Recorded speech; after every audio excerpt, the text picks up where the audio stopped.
Hermanos, tengan todos ustedes muy buenas tardes.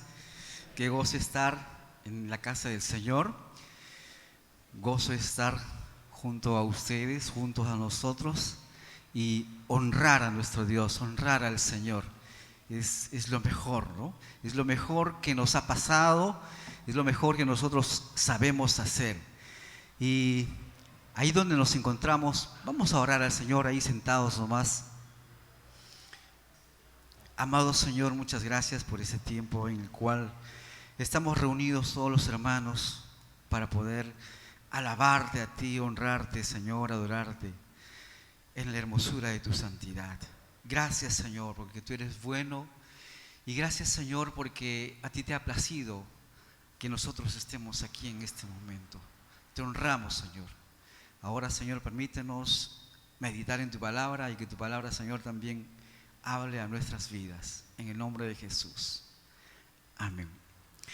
Ahí donde nos encontramos vamos a abrir nuestras Biblias en el libro de 1 Corintios, capítulo 2.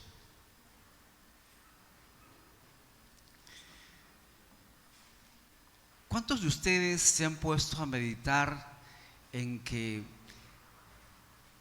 en nuestra congregación, en otras congregaciones, siempre hay algo por lo cual las personas somos atraídos a estar, a participar en la iglesia, en los cultos, en las reuniones? Y quizás algunos son atraídos, sobre todo cuando somos jóvenes, y también los adultos, por la música, ¿verdad? Y es cierto que en la iglesia del Señor hay buena música, hay buenos talentos. ¿Y cuántos somos atraídos de repente por el ambiente de amistad que hay en la iglesia? Los hermanos se estiman, se aman, se visitan, se saludan, se sonríen, como aquí, ¿no? Pero siempre hay algo cuando por primera vez nosotros llegamos a la iglesia del Señor, algo por lo cual somos atraídos. Quizás para un primer momento está bien. Luego de repente hemos tomado una decisión de aceptar a Jesús como el Señor de nuestra vida y hemos decidido creer en Él. Y nuestra vida en Cristo va tornando un sentido y un propósito especial. Y entonces nuestra vida se va centrando ya no quizás en lo que en un primer momento nos atrajo, que puede ser la música, la vida de los hermanos, sino en una persona. ¿Quién es esa persona? Jesús, Cristo. Cristo es la razón de nuestras reuniones. Cristo es la razón de nuestra vida aquí. Cristo es el sentido, el propósito, el objetivo, el nivel al cual todos somos llamados. Si a usted le gusta la buena música, está bien, pero eso debe llevarlo a Cristo. Es por eso que se pide de que las canciones sean cristocéntricas. Es por eso que nuestros mensajes se pide que sean no dedicados, no dirigidos a la política, a la corrección de repente de las costumbres sociales, de los hábitos, sino a que Cristo sea el Señor de la vida de los creyentes. Cuando usted predique o anime a otras personas, invite a la iglesia, no llame la atención al buen ambiente que pueda haber en la iglesia, a la buena música que pueda haber en la iglesia, en la congregación. Llámeles a aceptar a Jesús, a Cristo, y en sus reuniones hablen de Cristo. Y eso es lo que el apóstol Pablo aquí en 1 Corintios, el capítulo 2, si ustedes tienen sus Biblias, dice: así que, hermanos, cuando fui a vosotros para predicar, para anunciaros el testimonio de Dios, no fui con excelencia de palabras o de sabiduría. Dicho sea de paso que el apóstol Pablo tenía mucho que hablar acerca de sí. Era excelente en palabras, era excelente en sabiduría humana, que en algún momento él lo reconoce.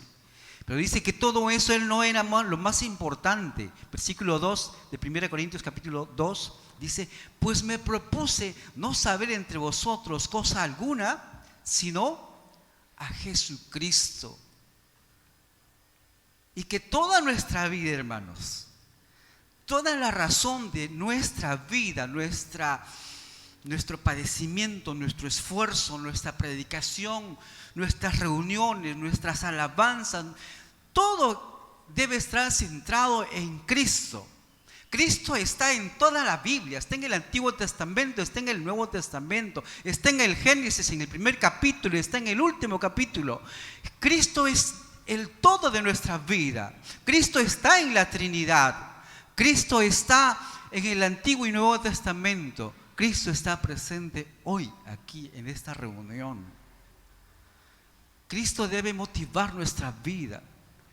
Si tú te esfuerzas por tener una superación en tu carácter, en tu temperamento, que la medida sea Cristo. Si tú amas una reconciliación con los hermanos, que tu motivación sea Cristo. No debe haber otra razón por la cual tú tengas esa motivación interior de poder seguir adelante, como para hacerte miembro de la iglesia. Anoche le preguntábamos a los jóvenes y le decimos, ¿qué es lo que tú esperas de estas reuniones? Y hay algunos que efectivamente decían, sí, yo quiero saber más de Cristo, quiero saber más de Dios. Entonces nos dimos cuenta que el trabajo que estaban haciendo los del grupo anterior estaba muy bueno, estaba muy bien. Y nosotros queremos dar continuidad a ello. Y la razón de esta predicación, de este mensaje, no tiene otro propósito, sino también exaltar a Cristo y hacer que Cristo sea el rey de tu vida, que Cristo sea el modelo de tu vida, la motivación interior, aquello que dé fuerza para poder continuar, predicar, vivir la palabra todos los días. Entonces yo les animo a que podamos, si es posible, aprenderlo de memoria, este versículo 2 de 1 Corintios capítulo 2. Pues me propuse no saber entre vosotros cosa alguna, sino a Jesucristo y a este crucificado. Y cuando entendamos la palabra crucificado, ¿qué significa? La obra de Jesús estaba completa. A ese Jesús el que nosotros predicamos. Cuando nosotros vemos en el libro de San Juan, en el capítulo 1, vamos a ver de que Juan, el apóstol, habla acerca de Jesús. Y todos los evangelios, en Mateo, Marcos, Lucas, se esfuerzan por predicar a Jesús, pero al Jesús que nació en un pesebre, que nació, que vivió, que estuvo, que tuvo una infancia, que tuvo una adolescencia y que vivió entre nosotros, murió y resucitó. Sin embargo, Juan cree que hay una necesidad todavía más fuerte de poder contribuir a la fe de los hermanos. Y algunos comentaristas enseñan de que el libro de Juan fue escrito después de que él estuvo exiliado en la isla de Patmos, o sea, después que escribió Apocalipsis, después que tuvo la visión que encontramos en el libro de Apocalipsis, él escribió San Juan. Y todo este primer capítulo, los 5 primeros versículos, que ha sido la razón de todos los sermones que hemos escuchado todos en todo este mes de enero y los devocionales también por las redes, nos muestran de que San Juan o Juan vio la necesidad de reforzar la fe de los hermanos en cuanto a mostrar, declarar de que el Señor no solamente comenzó su momento allí en Belén, sino que Él es eterno. Y Él comienza diciendo, en el principio era el Verbo, y el Verbo era con Dios, y el Verbo era Dios. Y entonces, este primer versículo ha sido razón de que muchos hayan tratado de negar la deidad de Jesús, y también la humanidad de Jesús. Se habla, por ejemplo, de unos hombres que se llamaban los gnósticos. ¿Quiénes eran los gnósticos? Eran personas que enseñaban de que la carne y el espíritu, lo humano y lo espiritual no tenían ninguna relación. Es por eso que enseñaban de que Jesús solamente era un hombre que había sido influido o influenciado por el Espíritu de Dios por momentos, y que cuando fue crucificado ya dejó de ser hombre. Sin embargo, si volvemos aquí, San Juan es puntual en decir: en el principio era el verbo. La palabra verbo viene del vocablo palabra. En el principio era la palabra. Y la palabra dice aquí, hay una palabra que dice, hay un vocablo, la palabra era. Que en el comienzo de todo ya era la palabra, ya era el verbo, ya estaba ahí ya. ¿Desde qué momento? Dice la palabra que Jesús, en Hebreos 13:8, es el mismo ayer, hoy y siempre. En la eternidad pasaba, ya era la palabra, ya estaba Jesús, ya era el verbo. Y esta palabra verbo, o el vocablo palabra, es un vocablo que en esos momentos era muy familiar entre los griegos y entre los judíos. Y Juan tomó, como se dice, tomó prestado este vocablo para poder hacer entender a los creyentes de ese tiempo de quién era Jesús. Y como era muy familiar esta palabra, o este vocablo palabra, o este vocablo logos, dijo, el logos es Jesús. Y este Jesús, quien es el logos, que es la sabiduría en sí, la encarnación de la sabiduría, que no tuvo principio, ya estaba en el momento de la creación. Y el verbo, dice, era con Dios. Nos está diciendo aquí que Jesús, la palabra, el logos, estaba con Dios. Y este mismo versículo es la semejanza, ustedes ahí tienen en la parte de abajo,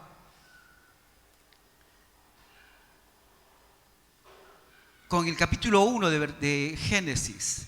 Hay un principio. En Génesis 1:1 dice: en el principio creó Dios los cielos y la tierra. Y ese principio es el que nos enseña que Jesús estaba ahí, porque Dios habló y las cosas fueron hechas. Y el verbo era con Dios, y el verbo era Dios. Y este es un pasaje que contrarresta o contrapone o se opone a muchas definiciones, porque hay muchas sectas en estos momentos. Hay una publicación en la cual dice que el verbo no era Dios, sino era un Dios como muchos que hay. Sin embargo, nuestra Biblia, esta versión que es utilizada universalmente, nos dice: era Dios. Puntualmente, no va con rodeos y dice: el verbo era Dios. Ahora, en el versículo 14 de San Juan, y aquel verbo, la palabra, la sabiduría, el logos, dice, fue hecho carne. Fue hecho carne y habitó entre nosotros, y vimos su gloria como del unigénito del Padre, lleno de gracia y de verdad. Dice, vimos su gloria. Hasta este momento, San Juan o Juan ya había experimentado todo tipo de experiencias con el Señor. Había vivido con Él, caminó con Él, vio su gloria, vio esos momentos. Era imposible de que Jesús en su humanidad pudiera no manifestar, dejar de manifestar su gloria que Él tenía en la antigüedad. En Mateo capítulo 2 vemos que Él recibe la adoración de unas personas. En otro momento vemos que Él es reconocido como el Señor y Dios. En otro momento el Señor dice, es reconocido en el momento de su bautismo: este es mi Hijo amado, en quien tengo contentamiento, en quien yo tengo complacencia. Estoy contento de Él. Jesús se humanó, se humanizó, habitó, se vació. Eso hay una palabra que dice se vació, se llenó de humanidad. Se hizo hombre y vivió como nosotros. Jesús, el creador de la energía, se cansó. Jesús, el creador de todo lo que vemos, de todo tipo de alimentos, tuvo hambre. Jesús, que es todo valentía, tuvo temor, tuvo miedo en algún momento, estuvo cansado. Jesús dejó su gloria. En el libro de Filipenses, capítulo 2, versículo 5,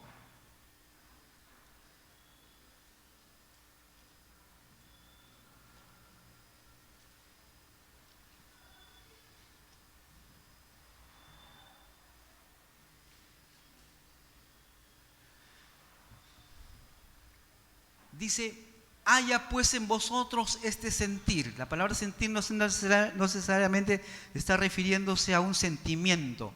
Haya en vosotros esta actitud. Dice: que hubo también en Cristo Jesús, el cual, siendo en forma de Dios, no estimó el ser igual a Dios como cosa a que aferrarse, sino que se despojó a sí mismo, tomando forma de siervo, hecho semejante a los hombres. Y estando en la condición de hombre, se humilló a sí mismo, haciéndose obediente. Hasta ahí nomás. Toda la vida de Jesús fue una vida de constante obediencia.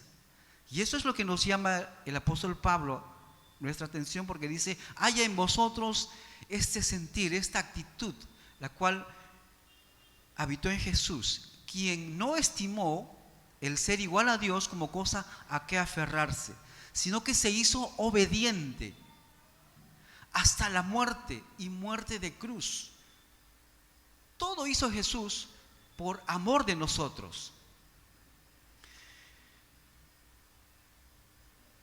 Por lo cual Dios también, versículo 9, dice: lo exaltó hasta lo sumo y le dio un nombre que es sobre todo nombre, para que en el nombre de Jesús se doble toda rodilla de los que están en los cielos y en la tierra y debajo de la tierra. Cuando nosotros hablamos de Jesús, y esto es lo que invito a llamar su atención, cuando hablamos de Jesús, cuando hablamos de Cristo, hablamos del nombre de Jesús, pero no solamente es el nombre de Jesús, sino es de lo que Él es en sí,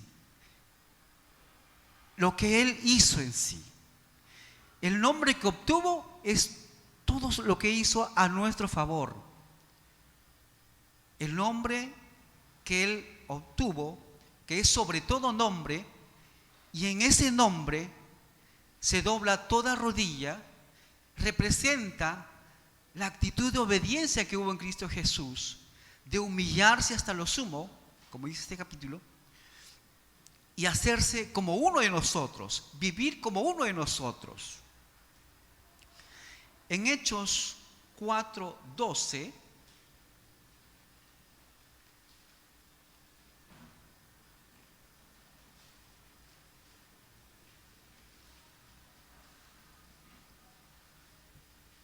dice la palabra del Señor: y en ningún otro hay salvación, porque no hay otro nombre dado bajo el cielo, dado a los hombres, en quien podamos nosotros ser salvos. Es el nombre lo que representa toda la obra de Cristo. ¿Cuántos de nosotros que somos padres hemos puesto a nuestros hijos un nombre que hemos primero mirado el significado? ¿Qué significa el nombre que le has puesto a tu hijo, a tu hija? Seguramente pensaste en el significado, ¿no? ¿Viste a un nombre en la Biblia? ¿Qué significa? Lo mismo hicimos nosotros en casa. Entonces Jesús también es lo que significa, es la obra de Cristo encerrada en su nombre. Es el honor, el prestigio, el alto honor, lo que hace de su nombre, lo que Él es. Jesús, cuando tú pronuncias el nombre Jesús, cuando tú hablas de Cristo, estás hablando de toda la obra que significó. El hecho de que Él venga aquí a la tierra, se identifique, conviva con cada uno de nosotros, sea como uno de nosotros, y Él esté en la gloria como está en este momento, y Él nuestro sumo sacerdote.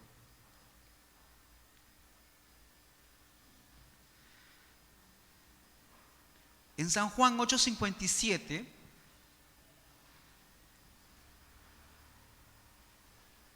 vemos un nombre que identifica a Jesús, que tiene que ver con la revelación que el Padre, con Jehová, se le muestra a Moisés. Entonces le dijeron los judíos: ¿aún no tienes 50 años y has visto a Abraham? Jesús le dijo: de cierto os digo, antes que Abraham fuese, yo soy. ¿Quién era este Jesús que era capaz de poder ponerse en el nombre y utilizar un nombre dado a los antiguos y decir yo soy? El yo soy revelado por Moisés. Tomaron entonces piedras para arrojársela a Jesús, porque lo consideraron como un insulto a la gloria de Dios. Pero Jesús se escondió y salió del templo, y atravesando por medio de ellos se fue. En Éxodo capítulo 3, en el versículo 13 y 14, dice así la palabra del Señor. Dijo Moisés a Dios: he aquí yo llego. He aquí que llego yo a los hijos de Israel y les digo: el Dios de vuestros padres me ha enviado a vosotros. Si ellos me preguntasen ¿cuál es el nombre?, ¿qué les responderé? Y respondió Dios a Moisés: yo soy el que soy. Y dijo: así dirás a los hijos de Israel: yo soy, me envía a vosotros. En Apocalipsis capítulo 22, versículo 13, encontramos que dice: yo soy el alfa y la omega, el principio y el fin, el primero y el último. No estamos hablando de un hombre común y corriente, no estamos hablando simplemente de un holograma, porque algunos pensaban, en los tiempos de los apóstoles, de la iglesia primitiva, pensaban que Jesús solamente era un fantasma, nada más, como un holograma, algo así. Y hay una doctrina que se difunde hasta ahora, que Jesús solamente fue un holograma. Hay una doctrina que se llaman los docetistas. Estas personas creen que Jesús solamente fue un fantasma, una imagen nada más, y que todo fue resultado de imaginación. Y esa forma de creer ha cundido entre muchos grupos de estos días. Pero leemos en Apocalipsis 22, 16, dice: yo soy la raíz del linaje de David, la estrella resplandeciente de la mañana. Jesús es el gran yo soy. Él es el rey. Él es nuestro exaltado. Él es la razón de ser de nuestras reuniones. Él es a quien nosotros predicamos, y debe ser la razón todos los días de nuestra vida. Aquel que motiva nuestra existencia, nuestra predicación. Cristo sea el Señor de tu vida y de mi vida. Cuando nosotros entonces leemos en San Juan, volviendo a San Juan 1:14, cuando Él dice que el Verbo se hizo carne y que habitó entre nosotros, y vimos su gloria, gloria como unigénito del Padre, está diciendo de que el Señor fue capaz de dejar su gloria para estar entre nosotros. Lo que hemos leído en Filipenses 2, del 5 al 11, dice que Él dejó su gloria y habitó entre nosotros. Y cuando estuvo entre nosotros, fue tan Dios y tan hombre que fue capaz de poder entender nuestras flaquezas. Y Él es ahora nuestro sumo sacerdote. Él es ahora quien intercede por nuestras debilidades. Si Él entonces entiende nuestras debilidades, Él se hizo hombre, y nosotros pasamos por esos tiempos de dificultad, de prueba, de aflicción, podemos entonces orar con toda seguridad que Él entiende nuestras debilidades y Él perdona nuestras flaquezas, Él perdona nuestros pecados. ¿Cuántas veces nosotros ofendemos de palabra, ofendemos de hecho, de pensamiento, de actitud, de intención? Pero nosotros podemos tener la seguridad de que Jesús es aquel que perdona toda transgresión, todo pecado, toda invalidación de su palabra.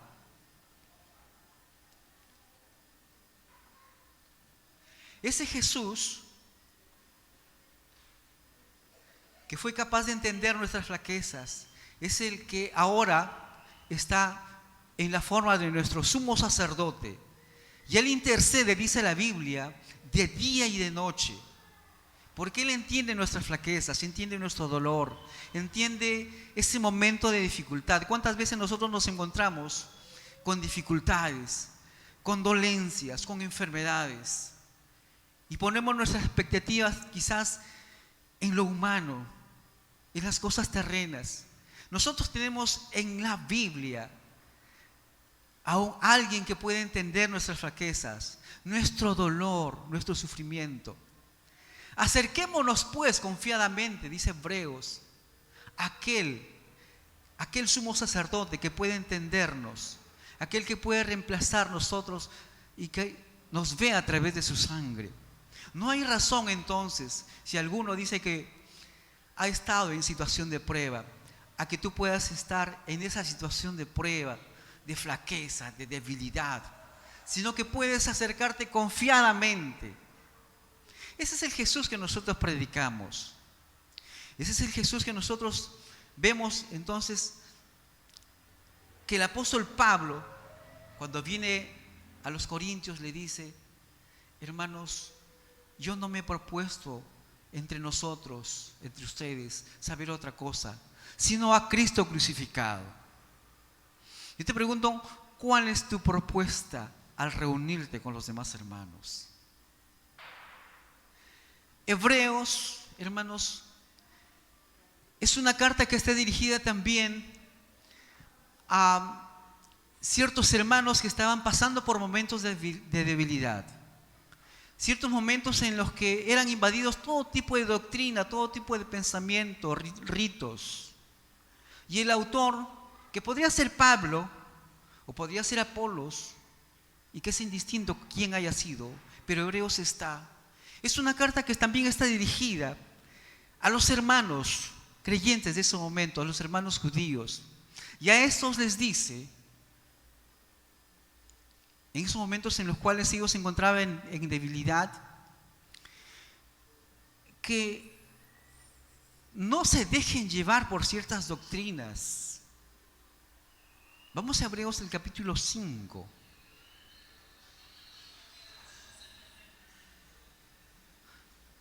Hebreos capítulo 5.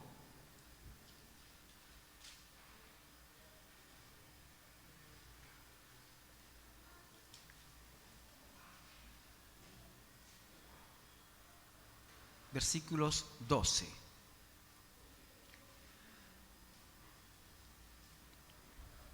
¿Cuántas veces nosotros nos hemos encontrado en un momento en el cual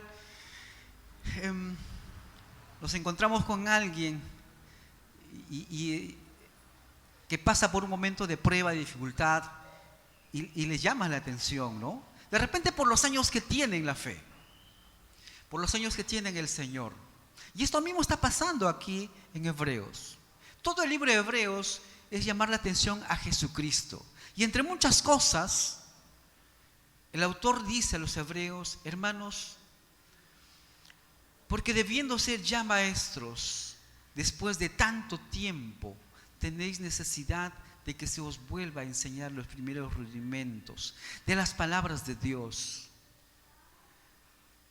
Cuando no hemos mirado a Cristo, cuando Cristo no ha sido la motivación interior en nuestras vidas, corremos el riesgo de desviarnos de repente por esas situaciones de la vida o por esas situaciones de doctrina y perder el sentido, el objetivo, el propósito. Y ponemos la mirada de repente en las cosas materiales, o ponemos la mirada de repente en las cuestiones sociales, en las cuestiones de política. Y muchos han querido involucrar la política con la iglesia, o los trabajos sociales con la iglesia, y pierden de vista a Cristo. Y es por eso de que el apóstol aquí, el autor de este libro de los Hebreos, les llama la atención y dice: hermanos, ustedes debieron haber mirado todo el tiempo a Cristo. Debieron ser ya maestros, tienen necesidad de que los llame la atención y les enseñe estas primeras cosas. Le pasaba también a la iglesia de los Corintios. Así que si tú encuentras con un grupo de hermanos que ves que ha perdido de vista, que no te asombres, porque le pasaba a los Corintios y también les pasaba a los otros hermanos judíos aquí en los Hebreos. Debiéndose ya maestros, mira cuánto tiempo, ¿no? Todavía estás en párvulos, le dice, ¿no? Todavía estás luchando con aquellas cosas mínimas que son carnales, o aquellas cosas intelectuales, como que si la salvación se pierde o no se pierde, es pecado hacer esto, es pecado hacer lo otro, hermano, bailar es pecado, bailar no es pecado, y tienes algunas dudas, no tienes certidumbre.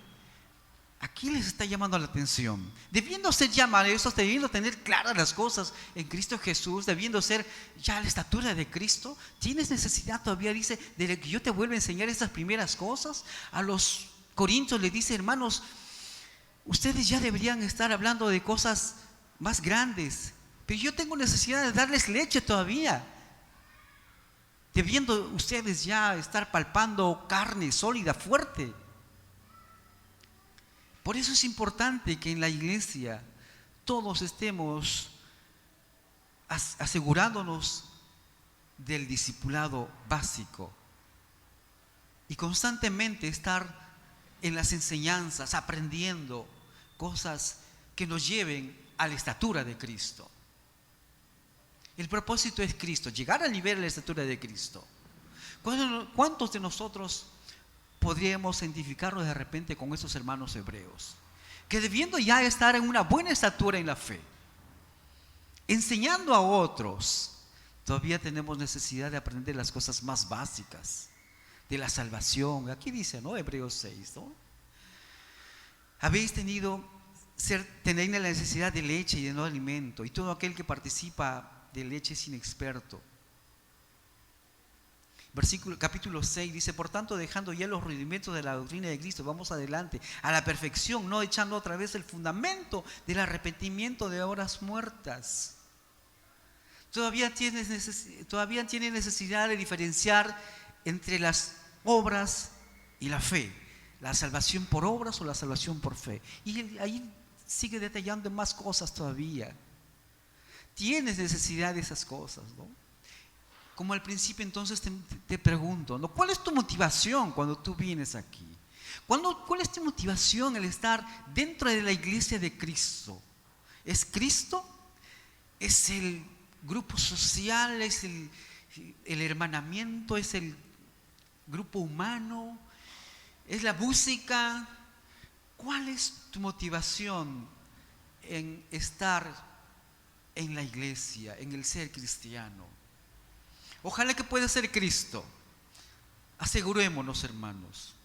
Alentémonos los unos a los otros a que nuestra motivación sea Cristo. La estatura a la cual nosotros busquemos alcanzar sea Cristo, el nivel de Cristo en cada una de nuestras vidas. Hablemos de Cristo. Cuando visitemos a un hermano, a su casa, hablemos de Cristo. Que nuestras conversaciones allí en el trabajo desviémosla a hablar de Cristo. ¿Cuántas veces tenemos esa oportunidad? En un momento, hace unas semanas atrás, había una persona que se acercó a la mesa donde yo estaba almorzando y me dijo: ¿me puedo sentar aquí? Claro, por supuesto, puedes sentarte. Le digo: está bien. Y empezamos a conversar. Y me hablaba de la política porque era profesor. Me hablaba de política, que estaba de acuerdo con la política actual, y bueno, le manifesté lo que yo pensaba, ¿no?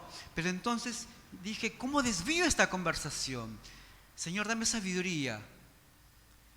Y al final esta persona terminó aceptando a Cristo como su Salvador.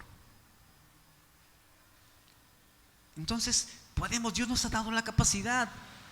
En ese momento yo dije, Dios, dame la palabra adecuada a poder manifestarle a esta persona que es docente, que sabe de repente de más de leyes que yo, hablarle de Cristo, de tu palabra. Y le hablé de Cristo. Y esa persona aceptando a Cristo y terminó llorando. Dijo, nunca nadie me ha hablado así de Dios. Y le pagué el menú, por supuesto. No podía hacer menos que eso. Pero terminó llorando y dijo, yo no pensaba, la verdad no pensaba venirme a este restaurante, yo pensaba irme de largo. Sí, también yo nunca he venido aquí, es la primera vez que vengo. Mira, Dios tiene sus propósitos. ¿Cómo es en tu caso? ¿Desvías tus conversaciones también a hablar de Cristo? Hazlo, hagámoslo, para que Cristo sea la razón. Y como leímos, ¿no?, al principio, cuando yo vine, dice, no vine con la intención de impresionarles con mis buenas palabras, dice el apóstol Pablo, ¿no? O con mi sabiduría. No me propuse saber entre nosotros ninguna otra cosa sino a Cristo y a Cristo crucificado. Que nuestras conversaciones de aquí en adelante puedan ser dirigidas, canalizadas, desviadas. ¿Hacia dónde? Hacia hablar de Cristo. Pongámonos de pie, por favor, hermanos.